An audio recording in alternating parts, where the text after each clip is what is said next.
Navbharat Times present MBT News.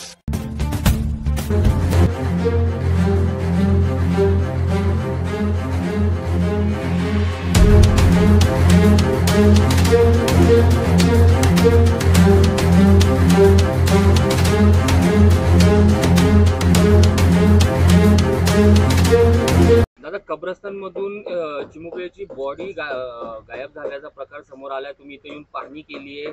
काय ह्याच्यातली प्राथमिक माहिती आहे? हे बघा, हडपसर विधानसभा मतदारसंघ हा पुणे शहराचा सगळ्यात मोठा मतदारसंघ आहे. या मतदारसंघात खूप इंडस्ट्रियल इस्टेट पण आहेत. या हडपसर मतदारसंघातल्या रामटेकडी परिसरामध्ये खूप मोठा स्लम एरिया पण आहे आणि इंडस्ट्रियल एरिया पण आहे.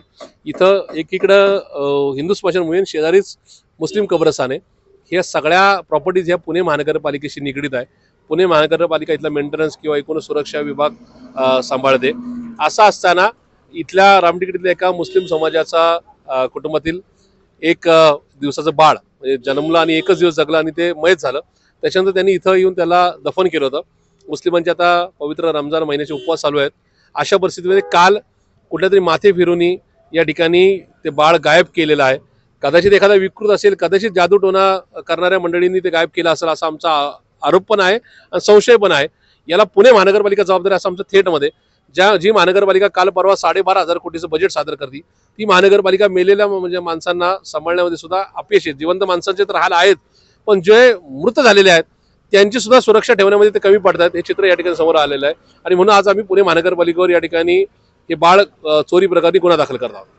दादा, हिंदू स्मशानभूमी मुस्लिम कब्रस्तान शेजारी आहेत, तरी इथं सिक्युरिटी तसे बघायला गेले तर आपल्याला हे सगळं हे बघा, शहरात एकीकडे काही ठिकाणी फक्त हिंदू स्मशानभूमी आहे, काही ठिकाणी फक्त मुस्लिम कब्रस्तान आहे, काही ठिकाणी फक्त ख्रिश्चन कब्रस्तान आहे. इथं तर हिंदू आणि मुसलमानांची नका दोन्ही नका म्हणजे कब्रस्तान आणि स्मशानभूमी शेजारी असताना उलट जास्त काळजी घ्यायला पाहिजे होती. दुर्दैवाने महानगरपालिकेने त्याच्यामध्ये सोयीस्कर दुर्लक्ष केल्यामुळं अशा प्रकारचा एक वाईट प्रकार या ठिकाणी सामोरं जावं लागतं. त्याचबरोबर त्या कुटुंबावर आता काय परिस्थिती उद्भवली असेल हे ते कुटुंबालाच माहिती असेल. मला असं वाटतं की हे मेट्रोपॉलिटन सिटीकडे वाटचाल करणाऱ्या पुणे शहरासाठी लाजिरवाणी बाब आहे.